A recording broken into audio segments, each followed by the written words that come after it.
senang hari ini bisa bersama-sama di Golden Eagle ini. Saya percaya sesuai dengan namanya, karena nama juga adalah doa, nama juga adalah iman, ya kan? Eagle, wah, terbang tinggi dalam kemuliaan Tuhan. Buka Alkitab kita sama-sama 1 Korintus 16 ayat 7 sampai 9. Hari ini saya mau share tentang iman menuntun kita pada pekerjaan yang besar dan penting. Orang sekarang seneng ngurusin yang nggak penting, saudara. Amin. Hidup ini jangan ngurusin yang nggak penting. Bilang sama sebelah saudara, jangan ngurusin yang nggak penting. Jangan ngurusin yang nggak penting. Rumah tangga itu banyak ributnya, kenapa? Ngurusin yang nggak penting. Gereja itu banyak pecahnya, kenapa? Ngurusin yang nggak penting. Karyawan itu banyak ributnya, kenapa? Ngurusin yang nggak penting, saudara. Iya kan? Padahal Tuhan mau kita ngurusin yang penting, iya kan? Petrus itu nyangkal Yesus 3 kali. Kalau Yesus mau mikirin itu, dia dari kayu salib nangis loh. Dari kayu salib nangis. Petrus gila banget tuh orangnya. Kita kadang-kala nangis untuk yang nggak penting, kita kadang-kala stres untuk yang nggak penting. Padahal Tuhan persiapkan kita untuk pekerjaan yang besar dan penting. Amin. Makanya Yesus dari kayu salib bilang sudah selesai. Iya kan? Dia bilang hatiku sangat sedih seperti mau mati rasanya dalam doanya di Taman Getsemani. Tapi dia bilang biar bukan kehendakku yang jadi. Artinya pikiran kita, perasaan kita, kadangkala bapernya kita itu nggak penting, saudara. Iya kan?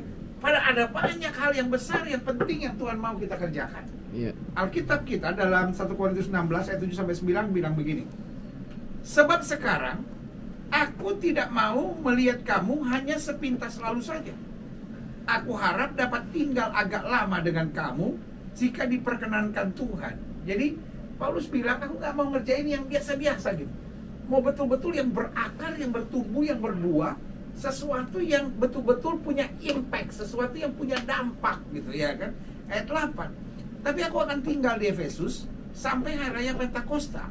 Sebab di sini banyak kesempatan bagiku, maksud di Efesus itu banyak kesempatan bagiku untuk mengerjakan pekerjaan yang besar dan penting, sekalipun ada banyak penentang. Jadi ada dua sisi di sini. Ada problem, tapi ada opportunity. Ada kesempatan, tapi ada masalah. Dan hidup ini sebetulnya simple. Makin banyak problemnya, makin banyak tantangannya, itu biasanya opportunity-nya makin besar gitu. Nah, bedanya orang besar sama orang biasa-biasa di situ. Orang biasa-biasa selalu melihat apa yang problemnya kecil, tetapi orang yang luar biasa selalu akan melihat apa yang opportunity-nya besar. Kita lihat dalam kehidupan kita sehari-hari. Ketika Goliat memaki-maki bangsa Israel, semua takut. Kenapa? Semua ngeliat, wih problemnya besar, gila Goliat. Wah ini gede banget lawannya gitu. Tetapi Daud gak lihat itu. Dia lihatnya sederhana. Dia lihatnya, wah ini orang kok maki-maki Tuhan ya. Saya akan buktikan Allah saya hidup. Makanya waktu dia hadapin Goliat maki dia kan. Hei anjing ke aku sampai kau datangi aku dengan batu seperti itu. Dia lihat, dia bilang, engkau boleh datangi aku dengan pedang, tombak, dan dembing, tapi aku datangi engkau dengan nama Tuhan semesta alam. Apa kesempatan buat Goliat? Apa kesempatan buat Daud maksud saya? Daud bilang gini, hari ini juga aku akan menyerahkan mayatmu pada burung-burung di udara, supaya seluruh bumi tahu bahwa Israel mempunyai Allah. Kita ini masih punya Tuhan, saudara. Amin. Kita ini kadang-kala cemen banget gitu. Kita kadang-kala tuh cengeng. Kita tuh kadang-kala cepat menyerah. Kita kadang-kala mikir, waduh nih lawan gue bule nih, waduh pertandingan itu, wah ini berat nih ini. Kita nih kayak gak punya Tuhan gitu, iya kan? Padahal kita punya Tuhan. Daud kan berdiri dan bilang, hari ini juga aku akan menyerahkan mayatmu pada burung di udara. Waduh, itu kalau ketemu pendeta-pendeta YouTuber sekarang dikritik Daud itu. Wah ini teologi kemakmuran ini. Wah ini teologi apa ini? Oh sembarang gitu. Kita nggak butuh sekarang. Kita sekarang butuh iman. Sama-sama bilang saya butuh iman. Saya butuh iman. Kita masih punya Tuhan kok gitu. Yang penting Tuhan lihat kita berjuang. Makanya dia bilang gini. Ini ayat yang menarik buat saya. Di ayat yang ke-9 bilang, sebab di sini banyak kesempatan bagiku untuk mengerjakan pekerjaan yang besar dan penting, sekalipun ada banyak penentang. Kita ini paling takut kalau lihat masalah gitu. Kita kalau ada masalah, waduh ada masalah. Saya kadang-kala keluar dari gereja, ada aja jemaat yang nunggu gitu. Terus bilang gini, pendeta, kadang-kala sampai nangis, saya punya masalah gitu. Saya kalau ditanya begitu, pasti jawaban saya sama. Iya Pak, saya juga. Gitu ya kan.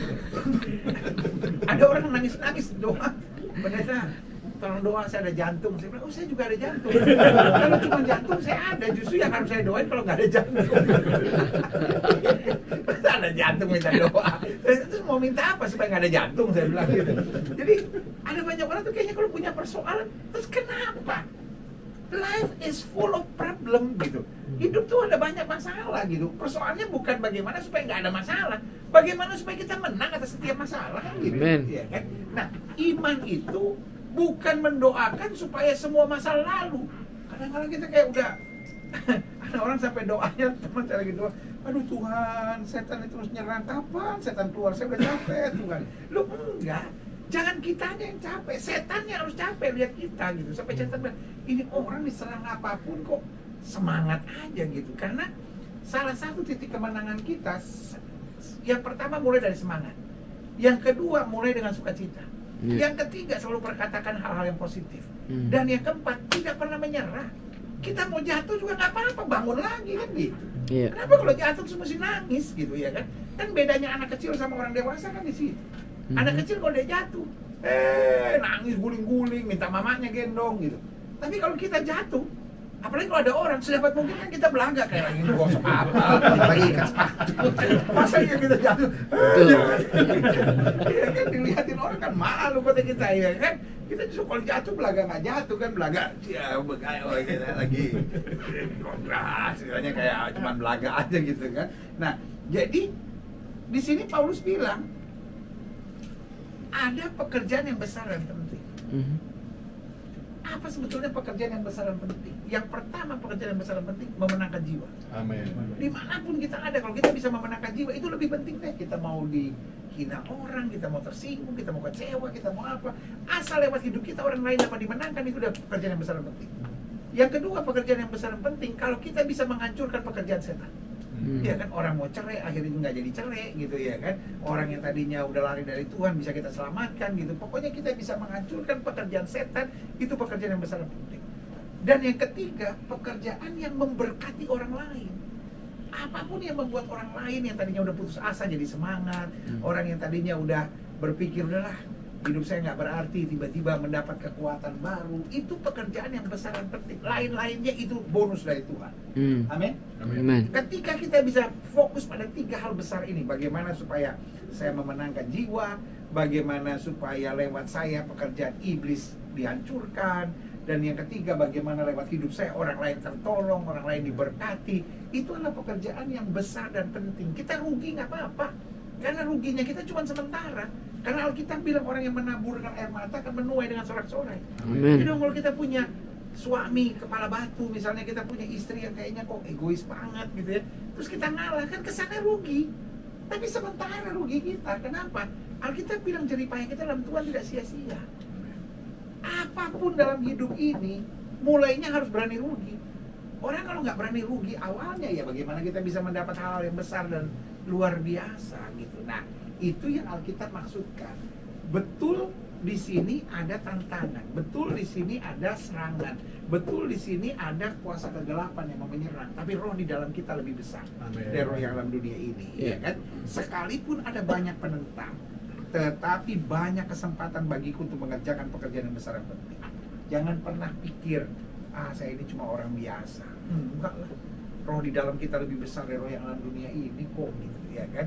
Alkitab bilang roh yang membangkitkan Kristus dari antara orang mati ada di dalam diri kita. Apakah kita lemah? Iya. Apakah kita terbatas? Iya. Apakah kita banyak kekurangan? Iya. Apakah kita banyak persoalan? Iya. Tapi roh di dalam kita lebih besar. Gitu. Makanya kan ada banyak orang yang, ya tapi kan kita manusia biasa. Lu betul kita manusia biasa. Tapi yang sudah dipenuhi oleh kuasa Tuhan. Makanya Alkitab bilang 1000 boleh rebah di sisi kirimu, 10.000 boleh rebah di sisi kananmu, tapi itu tidak akan menimpa kamu. Alkitab bilang singa dan ular tedung akan kau langkahi. Engkau akan menginjak anak singa dan ular naga. Ya kan, itu bukan berarti besok kita ke zoo lihat singa kita langkahi gitu. Oh, saya mau melakukan itu, ya bego namanya gitu kan. Tapi maksud saya itu kan gaya bahasa hiperbola Alkitab kan. Artinya nothing can destroy us gitu. Nggak ada yang bisa ngancurin kita gitu ya kan. Bikin kita takut sih ya kadang-kadang gitu. Tapi kitanya jangan takut. Karena kita tahu bahwa kita bukan hanya manusia daging. Alkitab bilang kita hidup bukan dari roti saja tapi dari setiap firman yang keluar dari mulutnya Allah. Berarti kita ada shiftingnya gitu. Waktu manusia daging kita lemah, kita shift ke manusia roh kita, dan itu yang membuat kita kuat dan maju. Amin. Nah, saya pelajari hidup Kristen selalu ada penentang, hidup Kristen selalu ada pengganggu, tapi selalu juga ada pekerjaan yang besar dan penting. Tinggal fokus kita aja mana. Kalau nggak kita jadi orang yang apa-apa, ada orang kalau duduk sama kita 5 menit aja pasti ngeluh, ada aja gitu. Dingin dia sibuk, aduh dingin ya. Panas dia sibuk, panas ya. Nggak dingin nggak panas dia sibuk juga nih. Kok nggak dingin nggak panas ya apa? Ada orang yang kita 5 menit samping dia nggak betah gitu, karena apapun yang dia ngomong nggak ada energi positif di dalam dirinya. Karena apa? Karena pada dasarnya iblis maunya kita fokus pada masalah kita. Kita lihat istri kita, ada aja kekurangannya. Kita lihat suami kita, ada aja kekurangannya. Dan kalau itu terjadi, bukan suamimu yang udah parah, bukan istrimu yang udah parah. Karena banyak orang udah nikah mikir gini, wah apa salah kawin, aduh seandainya. Itu yang saya bilang, setan tuh maunya kita lihat pada problem terus dalam hidup. Jadi kita nggak fokus pada 3 hal besar ini. Kita nggak fokus pada memenangkan jiwa, kita nggak fokus pada menghancurkan pekerjaan iblis, kita nggak fokus pada bagaimana jadi berkat. Karena setiap anak Tuhan hidupnya harus berarti. Taruh tangan kanan kita di dada, yuk kita bilang, hidup saya harus berarti. Hidup saya harus berarti. Jadi hidup kita tuh jangan, oh saya mau senang, mudah-mudahan istri saya baik sama saya, mudah-mudahan suami saya baik sama saya, mudah-mudahan semua yang saya kerjakan berhasil. Kalaupun nggak berhasil, kita buat berhasil. Kenapa sih? Kita ada Tuhan kok gitu. Jadi hidup ini jangan kok ada masalah, aduh ada lagi masalah, aduh ada lagi masalah gitu. Jadi kita setiap kali lihat masalah tuh kayak, aduh musuh apa lagi? Santai aja gitu. Pokoknya kita 3 hal. Ada masalah, terima kasih Tuhan. Pokoknya saya harus memenangkan jiwa, saya harus menghancurkan pekerjaan setan, dan saya harus membuat orang di sekitar saya lebih bernilai, lebih berarti. Karena kita bilang kalau garam itu sudah tidak asin lagi, dia akan dibuang dan diinjak-injak orang. Jadi jelas saya pelajari bahwa hidup ini selalu ada penentang, selalu ada pengganggu. Nah setiap kita harus sadar bahwa kita perlu iman untuk menolong kita fokus pada pekerjaan besar yang penting. Makanya ada banyak orang kan kadang-kadang suka gini, tahu gak sih ini sekarang ke gereja yuk. Si ini udah ke gereja sekarang. Kita pikir kalau udah ke gereja udah selesai gitu. Enggak juga, hidup ini ya ke gereja sih perlu pasti. Tetapi di end of the day, kalau kita cuma di gereja hafal lagu rohani, cuma tahu oh si ini udah ke gereja, nggak ada gunanya juga. Hidup ini yang penting iman. Amin. Hidup ini yang penting iman. Di end of the day, apa artinya kita ke gereja, kita tahu semua ayat, kalau tidak ada iman. Makanya Yesus bilang gini, Pak, jika anak manusia datang kembali, masihkah dijumpai iman? Iya kan? Karena kita udah bilang, pada hari-hari terakhir akan datang masa yang susah. Di end of the day akhirnya yang kita butuhkan iman. Kadang-kadang ada banyak orang pikir iman itu hanya dibutuhkan oleh para pendeta, para hamba Tuhan. Memang hamba Tuhan butuh iman, dia harus hidup dengan iman. Tapi jangan salah loh, orang yang di marketplace ya juga harus butuh iman. Makin di marketplace nggak ada iman ya udah. Makanya nggak sedikit orang kalau udah sukses sedikit larinya ke minuman, larinya ke judi, larinya ke seks bebas, larinya ke kawin lagi, begitu-begitu aja gitu. Kenapa ya?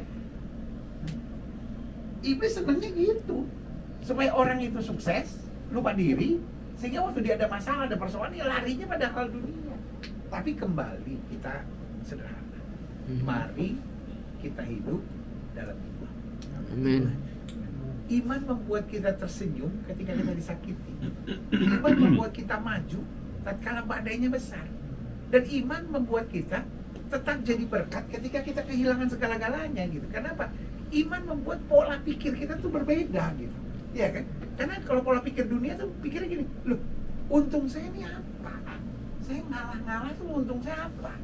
Saya sabar, untung saya apa? Saya hidup suci, terus untung saya apa? Orang dunia kok kayaknya lebih baik. Loh, iman membuat pola pikir kita totally different gitu. Karena kembali kepada pekerjaan yang besar dan penting. Yesus bilang, apa artinya kamu dapat seluruh dunia ini jika jiwa kamu binasa? Saya tidak bisa bayangkan. Tadi Pak Petra sempat cerita ada 6.000, 7.000 karyawan yang ngurusin 70 perusahaan dan lain-lain, yang terus harus dimonitor dan lain-lain. Nah, kalau cuma mengandalkan kepintaran, banyaklah orang yang andalkan pintar, lama-lama jatuh juga gitu. Lama-lama nggak tahan juga gitu, perubahan situasi lah, apapun, perbedaan persaingan lah, ada kemajuan tertentu, nggak bisa ngikut. Tapi kalau orang hidup dalam iman itu membuat orang yang pertama pasti kreatif. Orang beriman tuh, bahasa Jermannya bilang kagak ada matinya. Gak ada matinya ya, iya itu bahasa Jerman, kagak ada matinya. Gak ada matinya, orang kalau ada iman gak bisa dikalahkan gitu. Iya kan? Sahabat Nego dibuang ke dapur api, dipanaskan 7 kali lipat. Dia gak lebih pintar yang lain, dia gak lebih hebat yang lain, cuma dia punya iman aja gitu. Dia bilang kalau Tuhan yang kami sembah sanggup tolong, dia akan tolong. Tapi perlu Tuhan Kuraja ketahui, kalau Tuhan yang kami sembah tidak sanggup tolong untuk menyembah Dewa Tuhan Kuraja, kami tidak mau. Jadi artinya nggak akan pernah menyerah. Karena ada banyak orang kalau udah lihat masalah bertubi-tubi, ya Allah Tuhan, udah saya nggak tahan. This is it. Cukup, saya udah nggak tahan. Kenapa orang bercerai? Karena udah nggak tahan. Gitu. Iya kan? Kenapa orang mundur dari gereja? Karena udah nggak tahan. Kenapa orang akhirnya mundur dari pelayanan? Karena nggak tahan. Gitu. Ya saya udah coba, tapi udah kebangetan. Loh, tapi iman membuat kita kreatif aja. Mau jalan buntu bagaimanapun, selalu ada jalannya. Makanya sahabat Nego bilang tenang aja, kalau Tuhan yang kami sembah sanggup tolong, dia tolong. Perlu Tuhan Kuraja ketahui, kalau Tuhan yang kami sembah tidak sanggup tolong untuk menyembah Dewa Tuhan Kuraja, kami tidak mau. Jadi sekali lagi saya mau ingatkan, iman menolong kita. Sama-sama bilang iman menolong kita. Nah, pertanyaannya di sini, apa kepastian kita? Oke, kita punya iman, tetapi kan kita juga masih hidup di dunia. Pendeta yang aja datang dari Indonesia, nggak ngerti Amerika. Ini kan Amerika kan beda situasinya. Iya, situasinya beda, tapi iman tetap menolong kita. Amin. Mau iman di Papua kayak, mau iman di Indonesia kayak, mau iman di Pakistan, selama kita punya iman, we can get through. Kita pasti bisa lewatin semua. Amin. Nah, saya pelajari apa 4 kepastian kita bahwa kita bisa mengerjakan pekerjaan yang besar dan penting. Karena Tuhan tidak mencari yang sempurna, namun mencari yang mau terus belajar. Kalau kita pikir gini, tapi saya sekolahnya nggak tinggi loh, tapi saya pengalamannya belum sebesar ini loh, tapi saya beda loh sama Pak Petra loh, tapi saya beda loh sama orang-orang bule, saya beda loh. Tuhan nggak cari yang sempurna kok.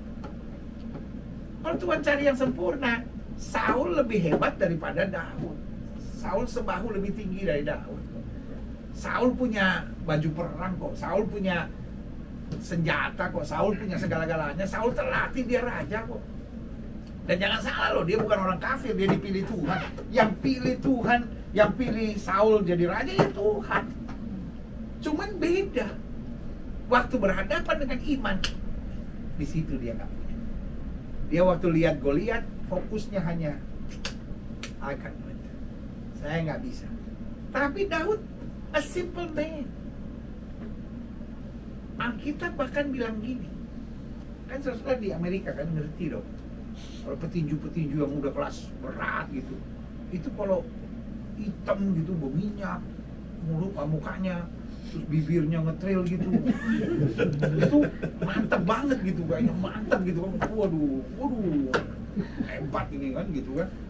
Tapi kalau Daud, dia bilang gini, wajahnya kemerah-merahan. Ini seperti penyanyi-penyanyi Korea. Kan kalau petinju-petinju yang kelas berat, hitam-hitam gitu, nggak mungkin kan merah-merahan. Apanya yang merah gitu kan? Ungu. Itu kan kelihatan nakutin. Daud itu, makanya Goliat tuh emosi lihat dia gitu. Karena, aduh, kalau Goliat orang Jawa, ini kalau Goliat orang Jawa, mungkin dia bilang gini, yang kayak begini pantasan jadi cover boy gitu ya.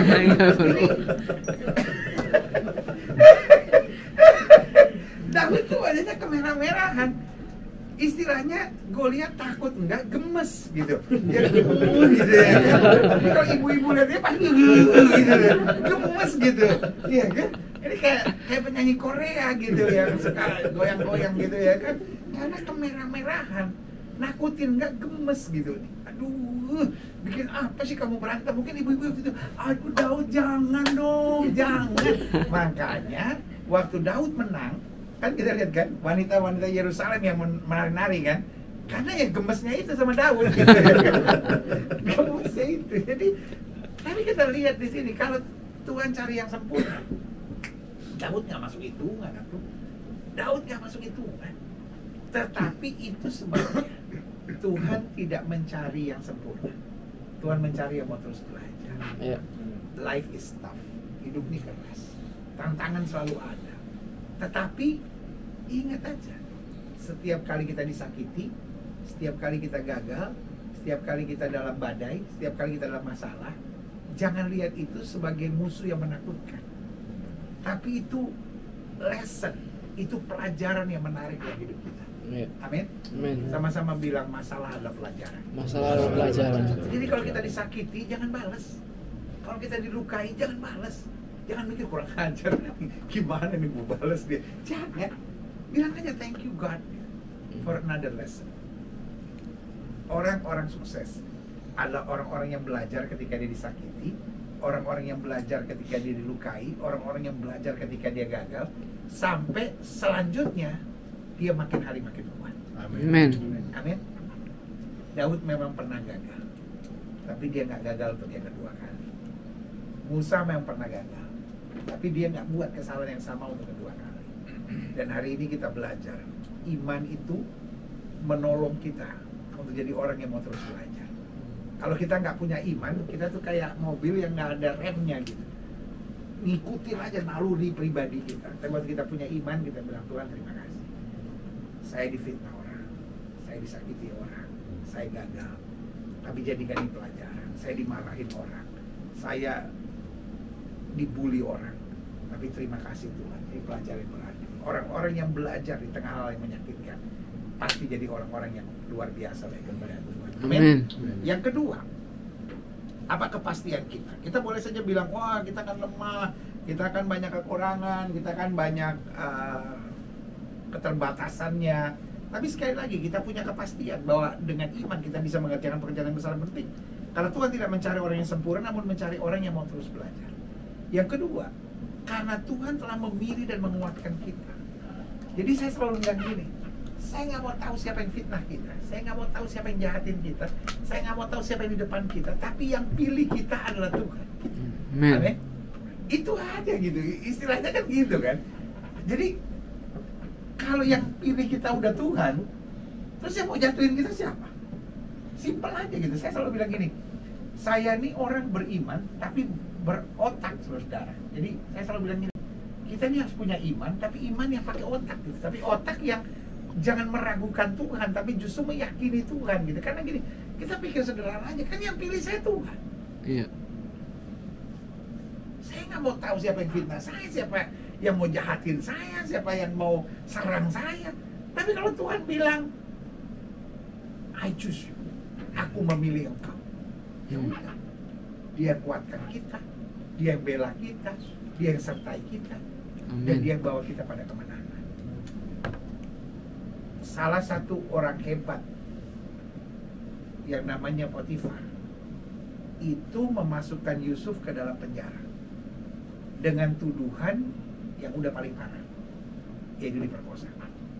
Kalau saudara pernah pelayanan penjara, apalagi di Indonesia, itu ngerti banget.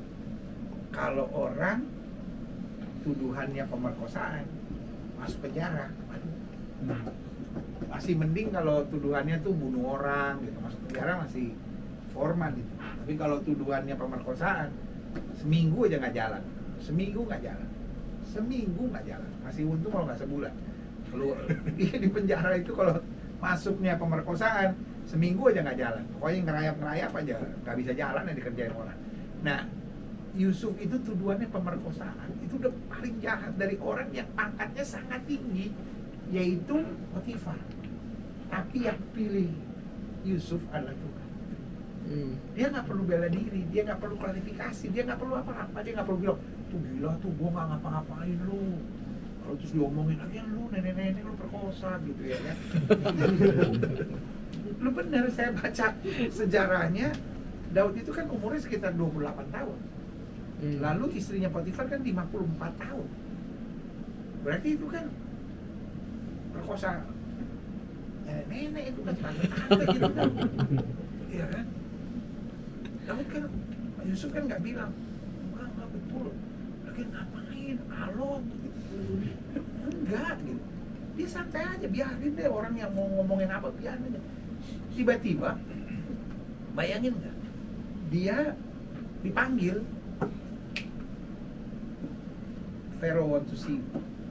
Dan itu artinya death, itu artinya mati. Karena dia hukumannya udah hukuman mati, nggak ada hukuman lain, hukumannya hukuman mati. Jadi waktu dibilang Pharaoh want to see you, itu artinya hukumannya mati. Makanya kalau sudah pelajari Alkitab betul-betul, dia langsung bersiap kan. Kenapa? Ya itu siap-siap untuk mau mati gitu. Jadi dia udah bercukur, apa semua mandi, apa semua siap-siap, karena dia tahu dia akan mati. Sampai ya saya percaya deg-degan lah, ini gue mau mati nih sekarang nih, gitu kan. Udah rapi gitu, udah siap nih mau ketemu Tuhan bentar lagi nih gitu kan. Tiba-tiba Pharaoh bilang, semalam saya mimpi, gue mesti mati nih. Dia bilang, you know what, ini mimpi saya. Oh, kayaknya nggak jadi nih mati. Kamu bisa tahu artinya nggak? Saya percaya bukan dia nggak bisa, dia masih mikir, ini maksudnya apa nih? Ujung-ujungnya gue dipotong atau apa nih gitu kan? Masih mikir gitu, dia tenang aja gitu kan? Dia tenang, ngomong-ngomong, sambil mikirin kapan matinya nih kan? Dia udah lihat nih, kok tukang penggalnya nggak ada gitu nih. Apa lagi caranya hari ini gitu? Dia betul-betul nggak ngerti. Tiba-tiba selesai itu, dia bilang, okay, what should I do? Ya, kamu sih cari orang yang berhikmat. Oh, good. Dia bilang, you know what? Tidak ada orang seberhikmat kamu yang saya jumpai sebelumnya. Saya angkat kamu menjadi itu. Dalam hati dia mikir, bener nih, bener nih. Itu yang Alkitab bilang, ketika Tuhan memulihkan keadaan Sion, keadaan kita seperti orang bermimpi. Jadi, kalau Tuhan yang pilih kita, udah itu aja gitu. Istilahnya orang Indonesia bilang selon aja gitu. Pokoknya Tuhan udah pilih saya lah. Udahlah ngadepin apa, ujung-ujungnya pasti baik. Amin. Saya nggak mau tahu tengahnya, saya nggak mau tahu depannya. Ujung-ujungnya pasti baik. Amin. Amin. Sama-sama bilang ujung-ujungnya pasti baik. Ujung-ujungnya pasti baik. Udah hidup tuh gitu aja, jalan aja. Pokoknya saya nggak mau tahu di perjalanan ada apa, ujung-ujungnya pasti baik. Amin. Jadi orang yang semantap itu gitu. Karena yang pilih saya kan Tuhan. Tuhan boleh dong izinin saya ngadepin semuanya, nggak apa-apa kan. Tapi pokoknya Roma 8 ayat 28 bilang Allah turut bekerja dalam segala perkara untuk mendatangkan kebaikan. Amin. Amin. Ujung-ujungnya pasti baik, ya. Pak Petra, ujung-ujungnya pasti baik. Amin. Saudara yang di sini, ujung-ujungnya pasti baik. Ujung-ujungnya Apapun pasti yang baik. kau hadapi hari ini, imani aja. Tuhan, saya percaya ujung-ujungnya pasti baik. Saya punya masalah ekonomi, masalah rumah tangga, masalah sama mertua, masalah sama orang tua, masalah sama anak. Udah, gak usah kayak orang pinter gitu, mikir gitu, tahu gimana ya. Kita kadang-kadang kayak sutradara nggak laku gitu ya kan. Nanti gimana kalau begini, nanti gimana. Ya ilah, kalau saya jadi Tuhan saya tempelengin satu-satu dulu, tahu semua gitu. Iya kan, pokoknya mikir. Alkitab bilang kesusahan sehari cukuplah untuk sehari. Selebihnya kita percaya aja, ujung-ujungnya pasti baik. Amin. Dan yang ketiga, apa kepastian kita bahwa kita bisa mengerjakan pekerjaan yang besar dan penting? Karena Tuhan telah memberikan malaikatnya, firmannya, Roh Kudus serta rahmatnya. Jadi gini, Tuhan kasih firman buat kita. Tujuannya untuk kita baca, kita pelajari. Seperti kayak Waze gitu. Saya mau ke Delaware, saya nggak tahu jalan, saya lihat Waze, dia akan tuntun saya. Tetapi dalam perjalanan saya dengan firman, kadangkala saya bisa salah. Ada Roh Kudus mengingatkan saya. Roh Kudus mengingatkan kita akan selalu janji Allah, menyadarkan kita, menolong kita. Artinya kalau kita lagi bingung atau dia nolong kita, masih meleset juga, kita jatuh, masih ada malaikat Tuhan yang menopang kita. Amin. Kita udah gagal segala-galanya, masih ada rahmat Tuhan. Terus apa lagi yang perlu kita takutin? Iya. Dari Tuhan tuh udah beres. Amin. Amin. Sama-sama bilang dari Tuhan udah beres. Dari Tuhan sudah beres. Bilang sama sebelah saudara, elunya aja kadang-kadang yang belum beres.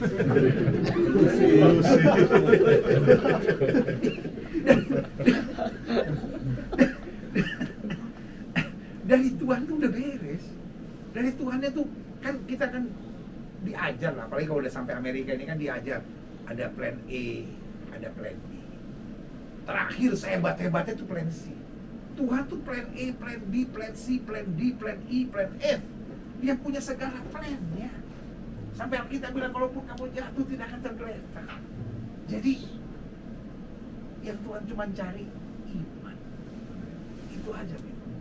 Kita kan orang Indonesia nih paling seneng kata jangan-jangan, don gitu. I think I don gitu ya kan. Saya bikin saya jangan. Don gitu maksudnya kan jangan-jangan gitu kan. Kita nih orang Indonesia ini paling seneng gitu. Jangan-jangan begini, jangan-jangan. Mulai sekarang robah kata don itu. Pokoknya aku percaya, gitu aja. Pokoknya aku percaya udahlah gitu. Aku percaya daripada jangan-jangan begini, jangan. Kita seperti sutradara nggak laku lama-lama gitu kan.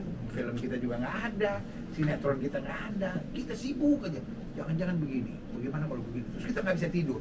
Karena sepanjang tidur kita mikir nanti kalau ini bagaimana, nanti kalau begini gimana. Simpel aja. Dalam hidup kadang-kala kita cuma bilang ini, Tuhan, saya ada di batas kekuatan saya. Sekarang saya ngantuk, saya mau tidur. Biarlah rohmu mengajari rohmu. Karena waktu kita tidur, pertanyaan saya cuma sederhana. Roh Tuhan tidur nggak? Nggak mungkin dia tidur.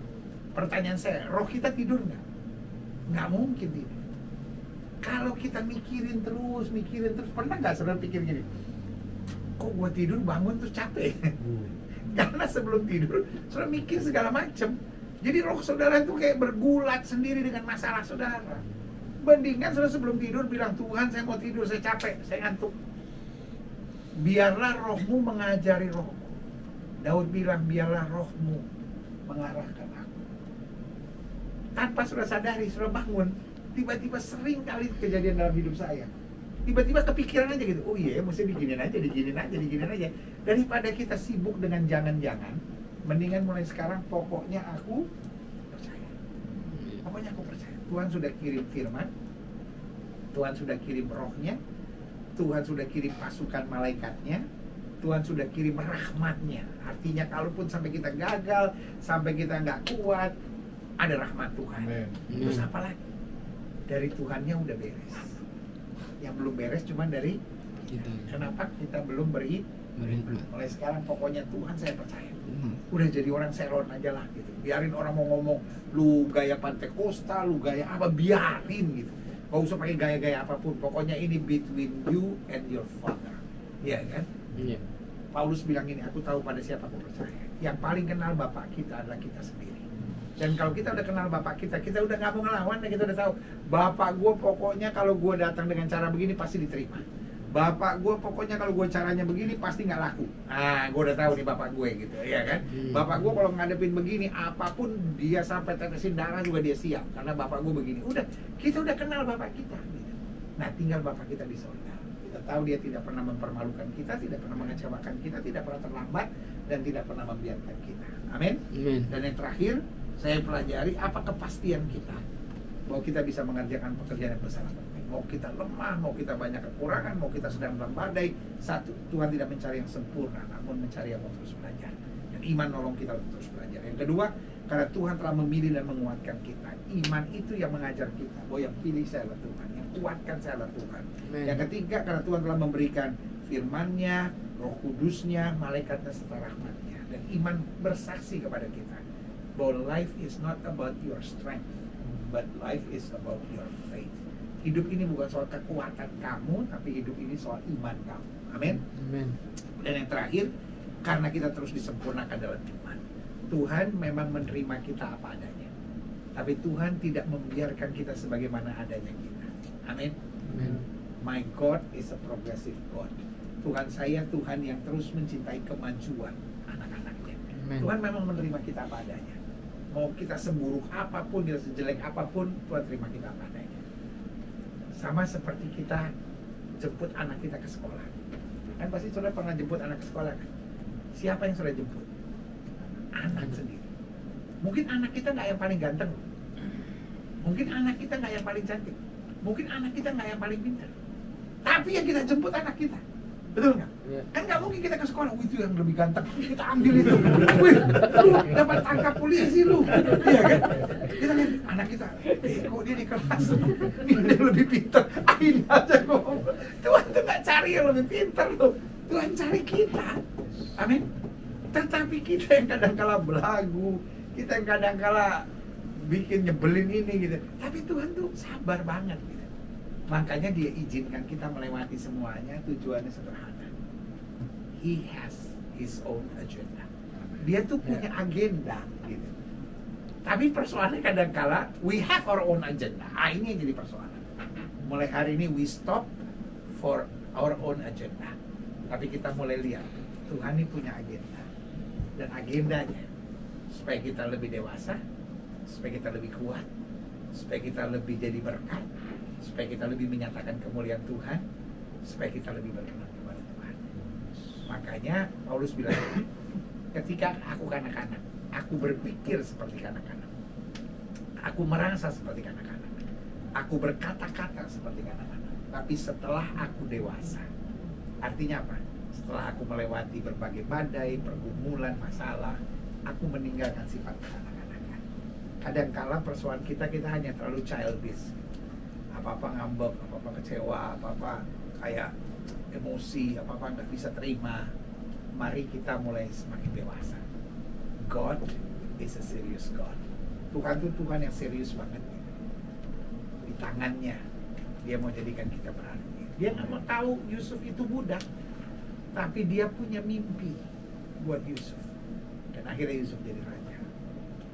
Tuhan nggak mau tahu Daud itu tadinya orang yang tersingkir di keluarganya. Sampai Daud bilang, sekalipun ayahku dan ibuku meninggalkan aku, tapi Tuhan mengambil aku. Amin. Bahkan lebih parahnya waktu Samuel mau mengurapi anak-anak Daud, nggak dibawa dia. Sampai Samuel yang mesti bilang sama Isai, ini ke anakmu semuanya? Isai sempat-sempatnya lagi bilang, iya ini anak aku semuanya. Samuel yang harus bilang, no it's not. Dia bilang, I'm his father. Yes, it is. No it's not. Oh iya, lupa satu. Bayangin anak dilupain. Ini salah jins apa nih anak kok bisa dilupain. Tetapi itu dia, karena Daud betul-betul sudah tersingkir. Dia udah gak diperlakukan seperti anak, dia udah diperlakukan seperti hamba aja di rumah itu. Tapi saudara kasih dalam Tuhan, God has a special dream for David. Dia punya mimpi buat hidupnya. Saya percaya God has a special dream for each of us, untuk setiap kita. Pastikan hari ini kita ikut aja jalan Tuhan. Maka tanpa kita sadari apa yang tidak pernah kita pikirkan, itu yang Tuhan sediakan. Amin.